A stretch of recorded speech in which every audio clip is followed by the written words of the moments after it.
On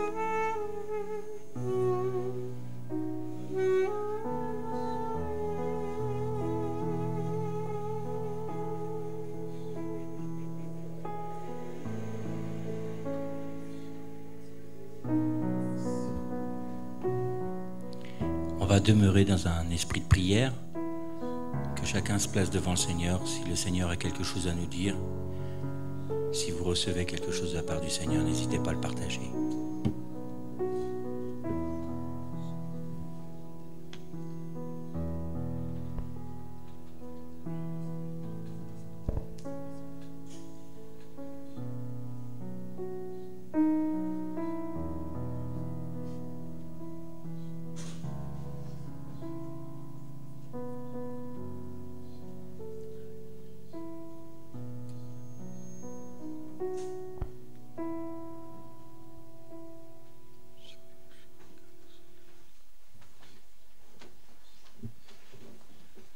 Là, je remercie les musiciens qui nous amènent dans des dispositions de cœur.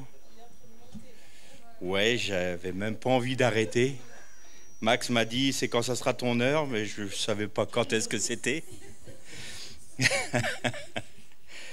Ouais, il y a une saveur particulière. Hein. Il y a une saveur particulière. Alors notre frère Max, il a dépoussiéré le terrain ce matin. Il m'a fait du bien. Puis je vois les convergences qu'il y a entre les messages. C'est très intéressant. Et j'ai eu des bonnes réponses ce matin. On voit toujours, parfois, on est là en train de regarder celui qui apporte la parole comme celui qui sait. Bah non, il ne sait pas. Et puis il a ses combats. Et puis il a besoin de réponses. Et puis il arrive et on dit « Oh là là, celui-là, il est brisé, c'est vraiment quelqu'un qui... » Et puis ce matin, bah oui, j'avais besoin de réponses. Et puis mon frère, il est arrivé, c'était ciselé. J'étais là, je bouillais sur ma chaise. Waouh, quoi. Donc merci Seigneur de m'avoir mis Max sur mon chemin et qu'il ait pu m'apporter les réponses dont j'avais besoin. Et je vais même t'avouer que tu m'as mis un coup de pied aux fesses.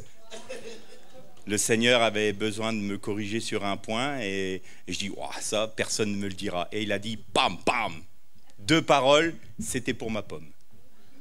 Maintenant, je sais ce que je dois faire. Donc la croix continue. Hein. Donc je remercie mon frère. On va présenter ces instants au Seigneur, si vous le voulez. Père Céleste, nous te rendons grâce parce que tu es le Dieu qui répond, tu es le Dieu qui corrige, tu es le Dieu qui éduque. Mais tu es aussi le Dieu qui encourage, qui bénit, qui aime relever celui qui est à terre, qui aime bénir ton enfant. Seigneur, tu nous vois là maintenant devant toi. À travers ces louanges, nos cœurs se sont disposés à recevoir la nourriture que tu as mis en réserve pour nous. Pour ma part, comme d'habitude, Seigneur, je m'efface devant ta majesté. Qui suis-je pour oser parler en ton nom? Mais je sais que ma dignité ne vient pas de moi-même, mais de ta vie en moi. Alors que ce soit cette vie qui s'exprime. Et je te prie pour tous nos frères persécutés, Seigneur. Assiste-les par ton esprit et que leur foi ne défaille pas. Au nom de Jésus-Christ. Amen. Alors on va poursuivre sur Gédéon. On a vu Gédéon se préparer dans sa vie à être consacré à Dieu. Il séparait ce qui était saint de ce qui était profane dans sa vie. Et puis l'ange de l'Éternel l'observait. Parce qu'aujourd'hui, l'ange de l'Éternel observe chacun d'entre nous. Et il cherche une personne qui veuille bien le laisser agir à travers elle. Il voudrait tellement s'exprimer. Il voudrait tellement nous parler. Il voudrait tellement agir pour nous, mais il ne trouve personne disponible à l'écouter. Un jour, quand j'étais jeune converti, le Seigneur me faisait la grâce de me parler, pas audiblement, mais tellement fort que je ressentais presque physiquement quand il me parlait. Puis, à un moment, ça s'est arrêté. Et là, prise de panique. Comment ça se fait? Dieu ne me parle plus, Dieu ne me parle plus. Et je téléphone à un frère qui était plus ancien que moi dans la foi. Puis je lui dis, je comprends pas, Dieu me parle plus, là, qu'est-ce qu'il y a, qu'est-ce qui va pas? Il m'a dit, mais c'est pas un moulin à parole. Hein. Alors je dis, mais qu'est-ce que je dois faire? Bah tu te tais déjà pour commencer. Ça va t'aider à l'entendre. Parce que maintenant, il ne veut plus te parler de manière aussi forte. Parce qu'au début, notre foi est tellement petite qu'il est obligé de nous hurler dans les oreilles. Et puis il arrive un moment où le Seigneur te dit, je veux juste avoir une conversation avec toi, j'ai plus envie d'avoir un micro et une enceinte de 2000 watts dans les oreilles. Je veux simplement te dire, tiens mon enfant, tu sais, j'ai envie de te dire ça. Puis il y a des moments, hey, j'ai envie juste de te dire quelque chose. Il est doux et subtil, disait. Hein. Et donc il nous apprend à entendre cette voix douce et subtile, et après il nous apprend à entendre cette voix dans un tintamarre, le tintamarre de notre vie, de nos tracas, de nos soucis. Et là, on apprend à séparer ce qui est vil de ce qui est saint. Nous sommes sur l'ère d'Ophra. Et on comprend tout de suite qu'on a besoin d'une vie de consécration. Ce matin, ça m'a été rappelé. Tu n'es pas consacré, mon petit gars. Donc, il faut que je corrige la chose. Il faut une vie de consécration basée sur le sacrifice de Jésus. Et là, aujourd'hui, on va, enfin du moins pour cette prédication, on va voir la préparation au combat. Parce qu'il y a une œuvre préparée d'avance pour Dieu. Et le combat va être déjà en ce qui nous concerne personnellement, ce qui est à détruire en nous, mais aussi pour œuvrer pour Dieu. Et pour œuvrer pour Dieu, ce n'est pas à nous de le faire. Et donc il y a une préparation. Ça ne veut pas dire que tout va être facile. Ce n'est pas parce qu'on a compris qu'on avait séparé ce qui est vil de ce qui est saint et que l'on avait compris ce qu'était la consécration. Ce n'est pas une fois qu'on est consacré qu'il n'y a plus aucune peur ni aucune crainte et qu'il n'y a plus de lutte. Au contraire. Parce qu'un chrétien qui n'est pas consacré ne combat pas beaucoup. Satan n'a pas besoin de lutter contre lui parce que de toute façon, il ne lui fait pas peur. Mais à partir du moment où vous allez être consacré, croyez-moi, toutes les forces de l'enfer vont se liguer contre vous. Toutes. Et ce qu'ils vont essayer de faire en premier lieu, c'est de vous faire sortir de votre position de foi en Christ. Dieu a-t-il réellement dit? Ça reviendra tout le temps.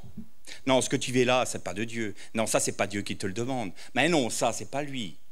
Il n'a pas dit ça. Tu te trompes. Et puis, tout d'un coup, un moment de faiblesse, on trébuche. Bah, tu vois, tu n'es pas apte au combat. Arrête. Arrête. Ce matin, il a été dit que peut-être que quelqu'un était un lumignon qui fumait. Et parfois, dans notre vie de consécration, dans notre vie où on se prépare au combat, on n'y est pas encore dans la préparation du combat, on est dans la consécration.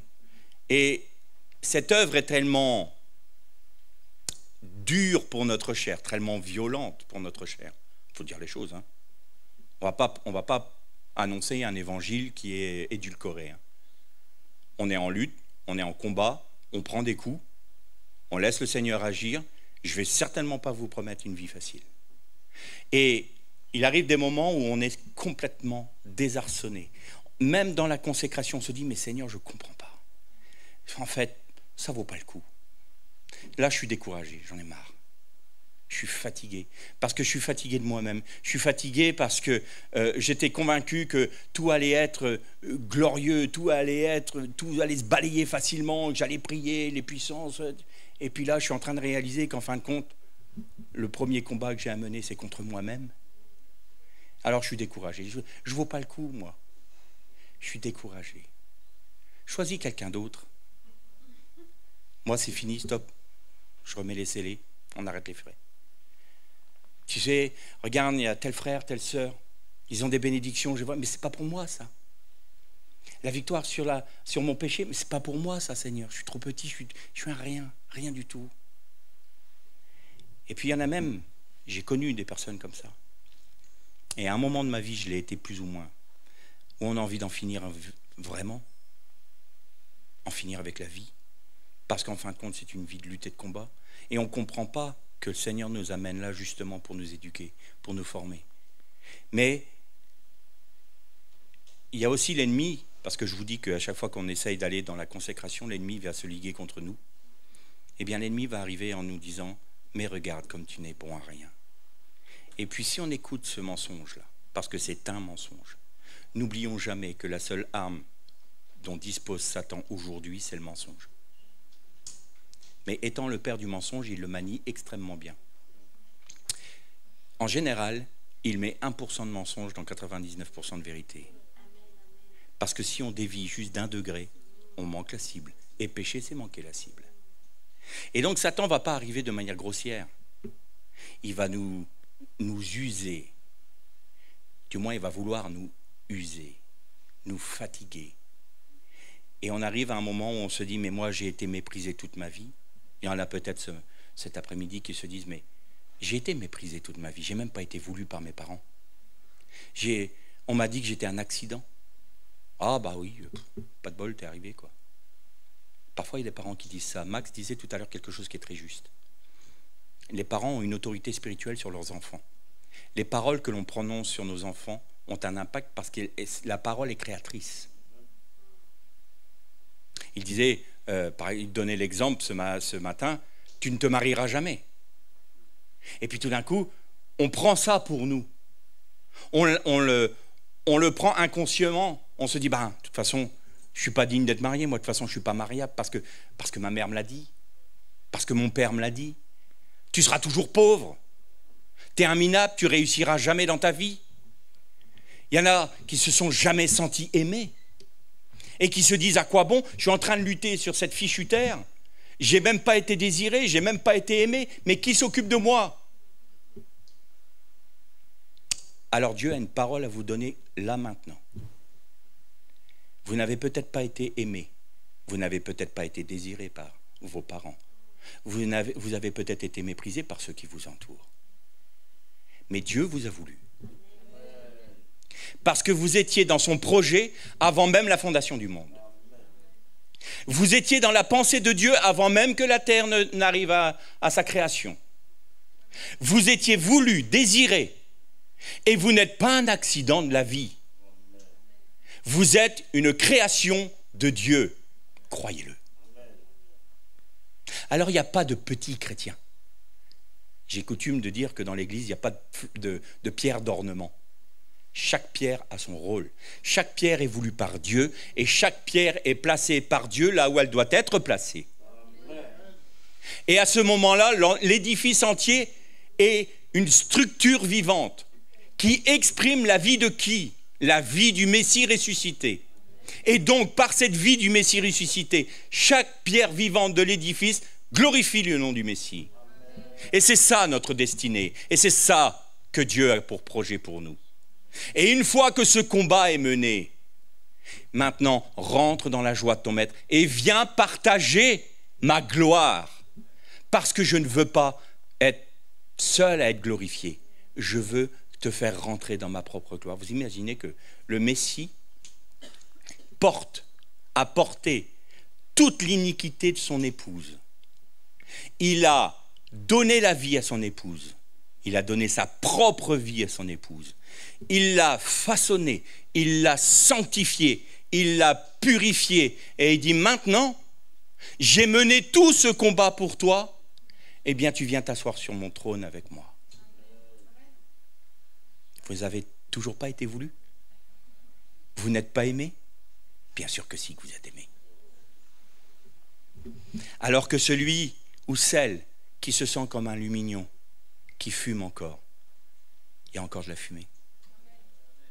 Et le Seigneur vient avec douceur et il vient souffler légèrement, pas pour l'éteindre, pas avec brusquerie, il vient paisiblement et il fait souffler son esprit de vie sur toi maintenant pour que la vie se rallume et qu'elle brille pour l'éternité. Bon, on va attaquer. Je vous propose d'ouvrir votre Bible dans le livre des Juges, toujours, au chapitre 7.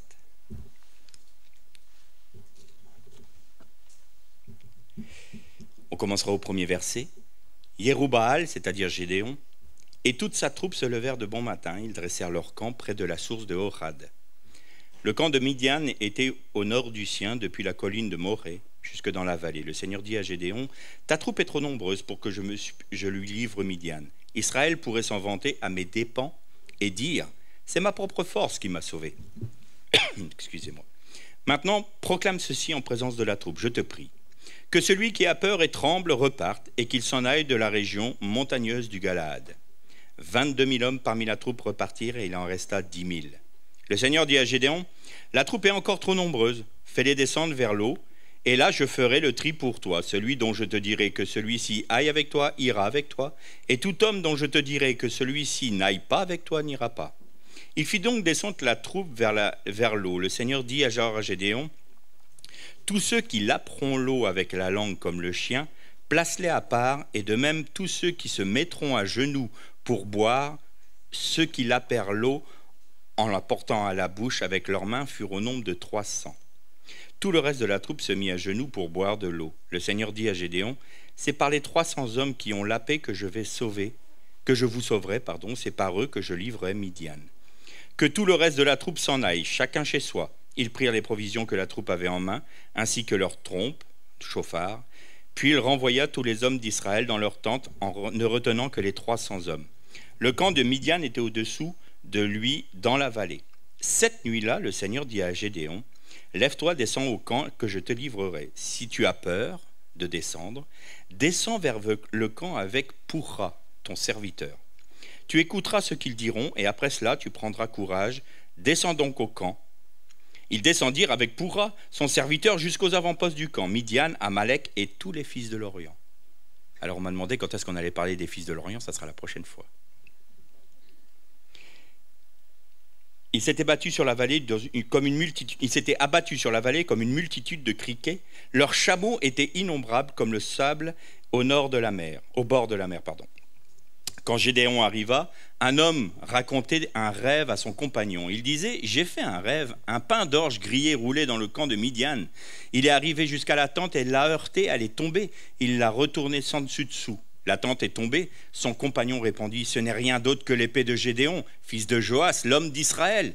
Dieu lui a livré Midian et tout le camp. » Lorsque Gédéon eut entendu le récit du rêve et son explication, il se prosterna, puis il revint au camp d'Israël et dit, « Levez-vous, le Seigneur vous a livré le camp de Midian. » On arrêtera là notre lecture. Là, on voit la préparation. On voit que Dieu veut donner des confirmations à Gédéon. Mais avant d'entrer dans le combat, Gédéon doit apprendre une chose importante. Certes, tu as séparé ce qui est vil de ce qui est profane, de ce qui est saint, pardon. Tu es rentré dans une vie de consécration. Tu as accepté le sacrifice de Jésus, c'est-à-dire que tu l'as pris pour toi. Tu t'es offert en sacrifice à Dieu. Mais maintenant, il y a un danger. Le danger, c'est que tu penses être suffisamment fort pour aller combattre l'ennemi. Et tu vas te dire, puisque je suis consacré, puisque je suis sanctifié, puisque Dieu a séparé ce qui est profane de ce qui est saint dans ma vie, alors je suis apte à mener le combat. Et à mener le combat comme moi je le veux. Et donc on arrive souvent à être dans cette position, et je l'ai été, donc je sais de quoi je vous parle. Le Seigneur m'a dit, maintenant, va, avance, et j'ai mis sur ta vie un ministère de parole. Très bien, j'ai foncé tête baissée, puis j'ai pas ralenti, et puis j'ai pas vu le mur, et je me suis tapé le mur. 7 ans de désert. Après j'ai compris. J'ai compris qu'en fin de compte, j'allais chercher les chars d'Égypte pour accomplir l'œuvre de Dieu. Et Dieu ne veut jamais que l'on utilise les efforts humains, les armes humaines, les capacités humaines pour faire son œuvre. C'est à lui de le faire. Jésus a dit à ses disciples, « Il est bon pour vous que je rejoigne le Père, parce que vous ferez les œuvres que j'ai faites, vous en ferez des plus grandes. » Étonnant, hein? Mais le ministère de Jésus était circonscrit au pays d'Israël. Mais ce qu'il se propose, ce n'est pas que nous soyons suffisamment forts pour faire les œuvres qu'il faisait et en faire de plus grandes. Ce qu'il se proposait, c'est d'être en nous, que nous soyons des écrins, des vases d'argile qui contenons Christ pour que lui poursuive son œuvre. Et pourquoi elles seront plus grandes? Non pas en valeur, mais en volume, parce que maintenant il peut agir sur toute la terre entière. Un jour, un frère me dit, il faudrait qu'on te clone. Je dis, c'est déjà fait. Pourquoi? Et je dis, Christ est en toi. C'est le même qui est en moi, va pas me cloner. Il n'y a pas besoin de ça. Demande au Seigneur de rentrer dans les mêmes choses, aller même encore plus loin que moi. Je suis juste un rouage dans le plan de Dieu. Je suis qu'un petit élément dans toute son œuvre. Le jour où ce petit élément-là va retourner à la poussière et son esprit va être pris, un autre prendra le relais. Parce que Dieu s'est forgé des outils. C'est Dieu qu'il faut regarder, pas ça. Pas ça, surtout pas ça. Il y a des parties de mon corps qui disent pas la même chose, qui disent pas la même chose. 40 ans de bâtiment, oui, et mon corps parfois me dit, merveilleux. D'accord, merci, je prends ça. Entendu, merci. Entendu. C'est vrai, merveilleuse parce que création de Dieu. Exactement. Et donc, le Seigneur va nous utiliser, mais à sa manière. Et ça, il faut qu'on l'apprenne. Et là, Gédéon apprend quelque chose. Il y a un peuple qui réalise quand même que Gédéon est appelé, qu'il est mandaté par Dieu pour agir. Et ce peuple se dit, moi, je veux faire partie de cette aventure-là, je veux me consacrer pour Dieu. Mais il y en a qui ont trop peur. Ils ont trop peur parce qu'ils ne sont pas passés par le processus de Gédéon, de séparer ce qui est vil de ce qui est saint et de rentrer dans une vie de consécration. Ils sont là simplement dans un élan émotionnel qui fait que, dis donc, Dieu a dit à Gédéon, moi je vais faire partie de l'aventure. Mais quand il va falloir être dans le dur du combat, là ça va être de la panique à bord. Pourquoi? Parce qu'on n'est pas prêt. Parce qu'on ne sait pas ce qu'est la valeur de la vie du Messie en nous. Souvent, nous avons peur parce que nous ne savons pas quelle est la puissance et la grandeur du Christ qui vit en nous. Et tant que ça ne nous est pas révélé, eh bien, on est là comme des hommes. Et on va lutter comme des hommes. Et on va avoir peur comme des hommes.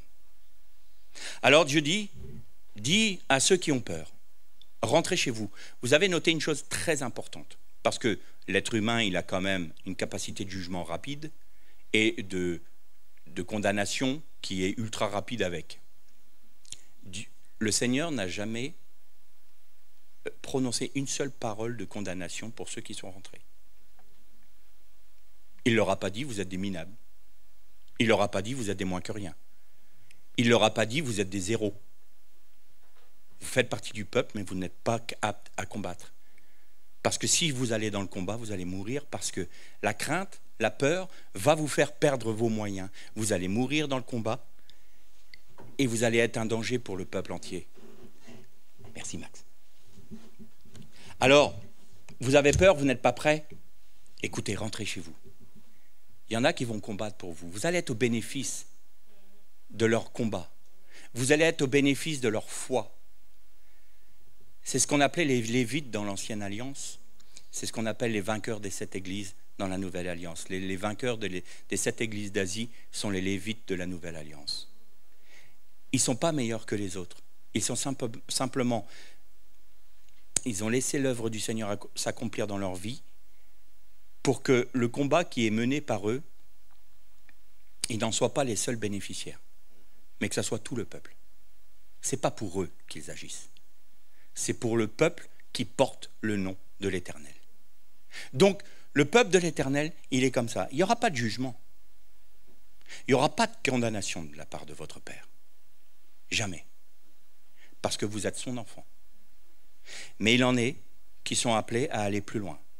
Plus loin parce que c'est une vie de consécration totale. Par contre, eux vont prendre les foudres. C'est pour ça qu'il faut bien mesurer le prix. Le prix à payer, il est parfois très élevé. Mais si nous l'acceptons, alors nous ne serons pas mieux que ceux qui ont peur. Certainement pas mieux. mais nous serons juste un outil dans les mains du Seigneur pour qu'il puisse accomplir son œuvre en faveur de tout le peuple. C'est tout. Ça ne va pas plus loin.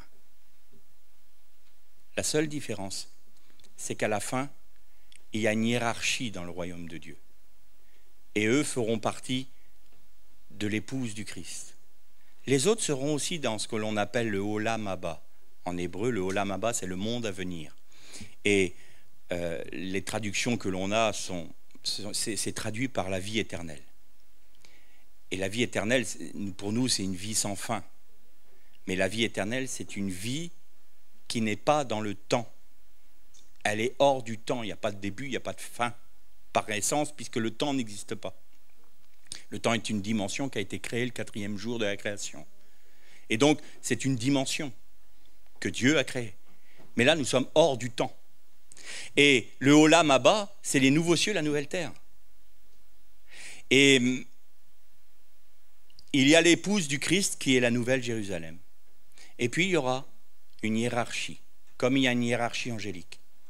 Tout le monde sera dans cette vie d'éternité, de bénédiction, de grâce, de paix, gouverné par le Messie. Dieu résidera lui-même dans la nouvelle Jérusalem. Il n'y aura même pas de temple, parce que Dieu résidera parmi les hommes. Mais ceux qui auront accepté d'aller suivre le Christ partout où il va, qui n'auront pas peur de mourir à eux-mêmes, qui n'auront pas peur de tout donner, de tout abandonner, de considérer que tout ce qui est d'ici-bas n'est que de la boue, parce qu'ils ont une espérance plus grande encore, alors eux seront assis sur le trône du Messie.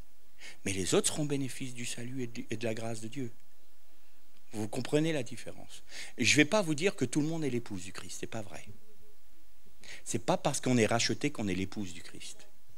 Nous sommes sauvés, rachetés de la condamnation qui vient sur ce monde par le salut. Mais pour être disciple, il faut être obéissant. Et c'est que quand on est disciple, dans l'obéissance parfaite, totale, entière, sans restriction, que nous sommes l'épouse. Tout le monde est appelé à ça. Mais tout le monde ne va pas répondre à cet appel-là. Parce que certains auront peur. Mais il ne faut pas les regarder comme des sous-chrétiens. Ce n'est pas vrai. Ils font partie du peuple de Dieu. L'esprit de jugement, l'esprit de mauvais jugement, j'entends. Parce qu'on doit juger de tout, on doit juger des esprits. Vous devez juger de ce que je dis. Vous devez regarder si c'est conforme à la parole, d'une part, et vous devez discerner dans votre esprit si l'Esprit de Dieu atteste que c'est oui et amen. Autrement, vous rejetez ce qui est dit. Ce n'est pas parce que c'est un bonhomme qu'on a suivi pendant un moment qu'il sera fidèle tout le temps. On le verra plus tard avec Gédéon. Il faut faire très attention. Vous devez avoir un esprit critique, un esprit spirituel critique. Donc vous devez juger ce que je dis, clairement. Et le jugement que l'on a, c'est souvent un regard de condamnation sur l'autre. Ah, il n'a pas compris ça. Ah, il en est que là. Oh, pauvre petit. Mais dis donc, il y a encore 10 ans, t'étais où, toi? Alors, plutôt que de le rabaisser, plutôt que de lui donner des paroles qui sont méchantes, est-ce que tu ne pourrais pas l'aider en lui disant, tu sais, mon frère, je sais où tu en es parce que je suis passé par là. Eh bien, écoute, je vais te donner un raccourci. Parce que quand moi j'ai résisté comme tu faisais là, j'ai fait durer le temps. Mais si tu acceptes ça, tu vas voir, tu vas aller plus vite que moi. Et ça se trouve, tu vas me dépasser. Le véritable serviteur de Dieu, c'est celui qui vous porte tellement que vous allez au-delà de lui. Que vous alliez plus loin que lui spirituellement. Pourquoi? Parce que la révélation doit grandir et vous devrez transmettre cette révélation aux générations futures jusqu'à ce que le Seigneur revienne. Donc je ne vais pas vous amener à mon niveau. Je suis à mon niveau pour le temps dans lequel je suis utile dans le temps dans lequel je suis, mais celui qui viendra après moi est encore plus grand. Parce que la révélation grandit, vous voyez qu'il ne faut pas s'occuper des hommes. Laissez Christ prendre toute la place. Et donc il y a un tri qui se fait, ceux qui ont peur, ils ont peur, ils ont peur, et alors? Bien mon frère, t'as peur, ok. Je t'aime, tu sais quoi. Et puis si t'as peur, je vais aller lutter pour toi. Allez, va dans ta maison. T'inquiète pas. Le combat va te mener. Tu vas te délivrer de Midian. Ne t'en fais pas. Sois béni, mon frère. Voilà, ça on reconnaît l'esprit du Christ là. Et puis alors, il y en a d'autres qui avaient un autre problème un peu plus grave. Il y a un tri qui doit se faire. Et là, il y a ceux qui vont laper comme les chiens, ils vont prendre l'eau de la source dans leurs mains et ils vont laper, ils vont l'amener à la bouche. Et eux, il y a quelque chose d'intéressant. Non seulement ils sont consacrés, non seulement ils se sont livrés à Dieu, non seulement ils ont séparé ce qui est saint de ce qui est profane, mais ils restent vigilants. C'est-à-dire qu'ils portent la main à leur bouche et ils observent aux alentours. Ils veillent sur leur vie. Ils veillent par la prière. Ils veillent par l'intercession. Ils veillent plus que tout sur la communion qu'ils ont avec leur Dieu. Ils veillent. Et en veillant, ils s'abreuvent à la source d'eau vive. Et il y en a d'autres, ils s'abreuvent à la même source, tu me diras. Oui, ils s'abreuvent à la même source, mais il y a une vie mélangée. Pourquoi ? Parce qu'ils s'agenouillent. Et ça, ils s'étaient habitués à s'agenouiller devant les idoles. Ils s'agenouillent parce qu'ils ont l'habitude d'avoir des idoles. Qu'est-ce qu'ils recherchent dans la source d'eau vive ? De retrouver les mêmes sensations qu'ils avaient en adorant leurs propres idoles. Et ce faisant, ils n'étaient pas dans un esprit de veille. Ils ne regardaient pas alentour. Ils pouvaient être attaqués par surprise. Et attaqués par qui ? Par Amalek, le peuple qui frappe. Alors ils ne pouvaient pas être aptes au combat parce qu'il y avait un mélange dans leur vie. Il y avait encore des choses qui étaient des idoles dans leur vie. Ils n'étaient pas pleinement et complètement consacrés à Dieu, bien qu'ils en étaient convaincus.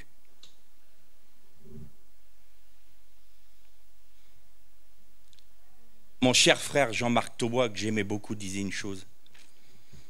Il disait, quand vous êtes animé par l'Esprit de Dieu, vous le savez. Mais quand vous êtes animé par l'esprit de l'Antichrist, vous ne le savez pas forcément.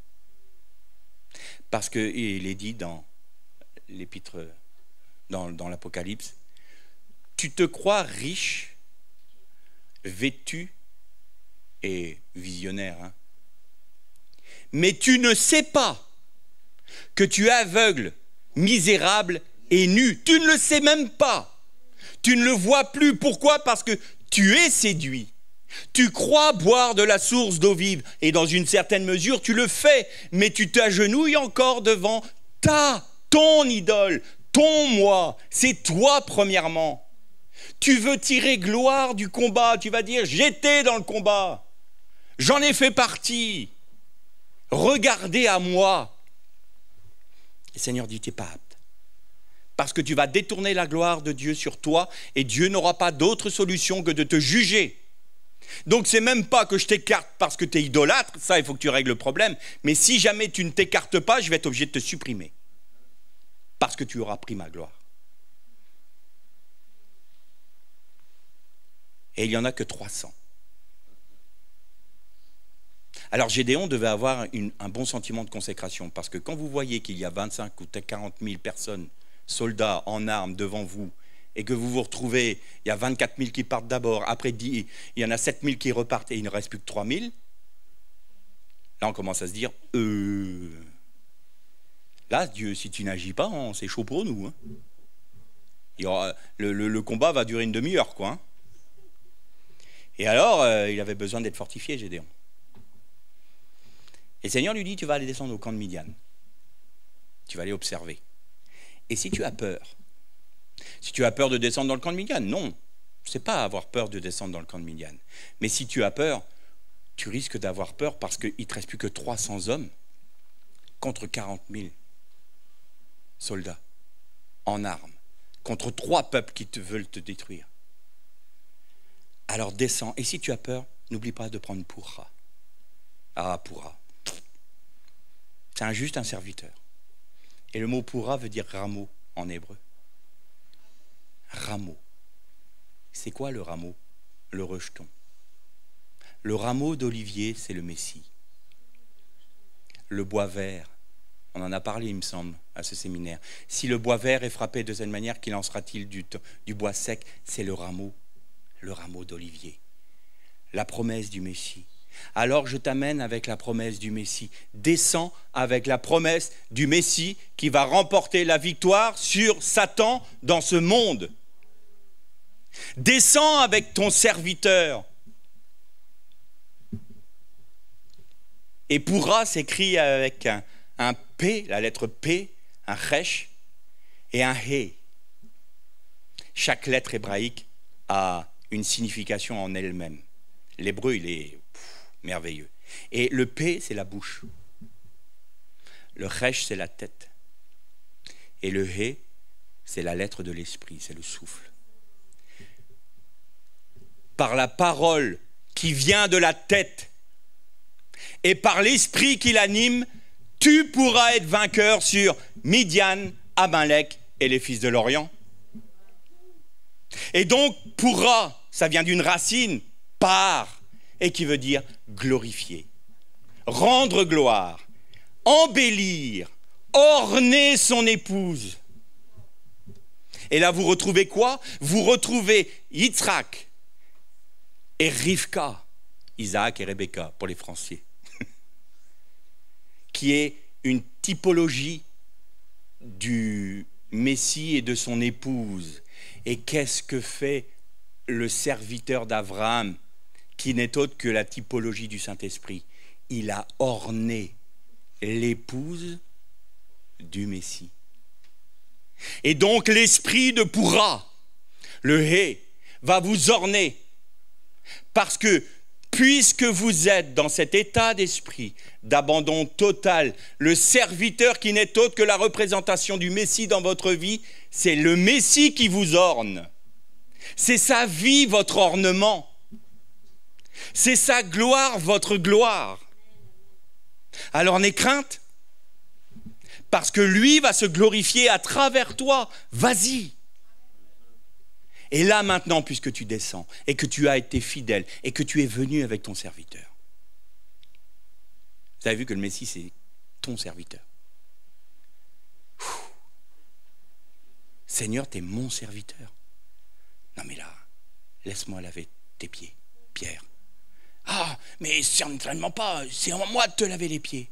Mais si tu ne le fais pas, tu n'es pas digne. Ah bah alors lave-moi aussi la tête. Pierre n'était pas dans l'exagération, jamais.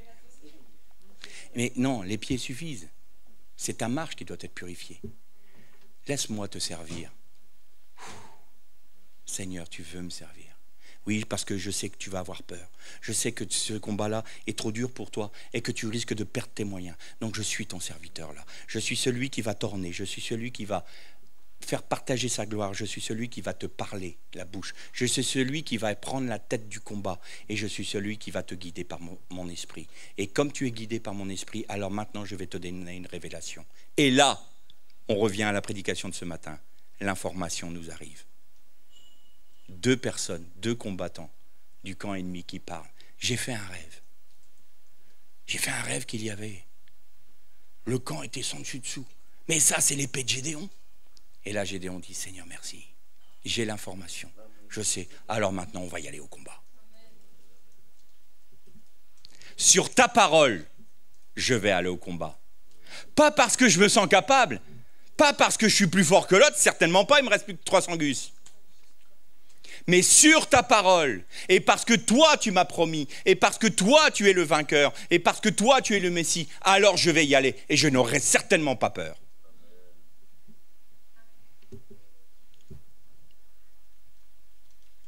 Alors je dis aux lumignons qui fument encore, voilà l'appel que le Seigneur te propose. Alors là, dans ton cœur, tu te dis, non, c'est pas possible. Ça fume. Et comme ça fume, ça pique les yeux. Le Seigneur te dit, ben écoute, tu vas me laisser agir maintenant. Je vais te redonner la vie là maintenant. Que les ossements desséchés se rassemblent. Que les muscles et la chair repoussent sur eux. Et qu'un souffle de vie vienne sur ce cadavre. Parce que maintenant, il faut que tu proclames sur ta vie la vie du Christ. Ne sois pas dans la l'oisiveté. Ne sois pas dans l'attente. Tu dis, Seigneur, tu es ma vie. C'est ton souffle qui me donne la vie. Et toutes les promesses que tu m'as données vont se réaliser. Elles sont oui et amen parce qu'elles viennent de toi, pas de mon imagination. Alors la flamme du premier amour va se rallumer. Alors tout d'un coup, tu vas dire, mais je peux être l'épouse de mon Messie. C'est pas un surhomme, une surfemme qui est l'épouse du Messie, qui est disciple. C'est quelqu'un qui s'est totalement, littéralement abandonné dans les mains de son époux. C'est tout. Et il puise la vie, sa vie, il la puise de la vie de son Messie. Il boit la sève du cep. Buvez la sève du cep, mais buvez-la goulûment. Allez-y à fond. Laissez la vie du Messie vous envahir. Il n'y a plus de plus mignon qui fume. C'est terminé, ça. Il n'y a plus de dépression spirituelle. Ça, c'est Satan qui vous ment. Vous n'êtes pas digne, c'est pas vrai. Christ est digne. Donc, celui qui est digne en vous est digne. Vous avez noté une chose. L'Éternel a dit à Moïse, tu vas faire une tente. Moed. Et Moed, c'est très particulier. Je ne veux pas remettre le couvert là-dessus parce qu'autrement, on ne s'en sortira pas. Mais Moed, littéralement, ça veut dire là où on va s'unir, comme un mari et une femme. Et l'Éternel dit une phrase très intéressante, très particulière, et il y a des traductions qui la disent vraiment comme en hébreu. C'est là, dit l'Éternel, que je me rencontrerai avec toi.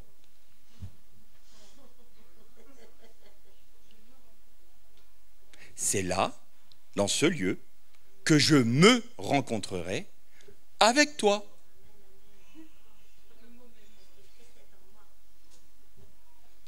Le Saint-Esprit veut rencontrer et s'unir à la vie du Messie en vous, avec vous. Pourquoi? Parce que vous êtes le temple de l'Éternel. Vous êtes la tente d'assignation. Nous sommes le temple. Donc, quand l'Esprit Saint, l'Esprit d'unité, l'Esprit qui nous rend Echad, rencontre la vie du Messie, il produit quoi? L'unité. L'unité dans le combat. Nous ne sommes plus une troupe de 300 ou 400 ou 3000 ou 2. Nous sommes tous un en Christ. Et donc, qui combat? C'est pas les 300.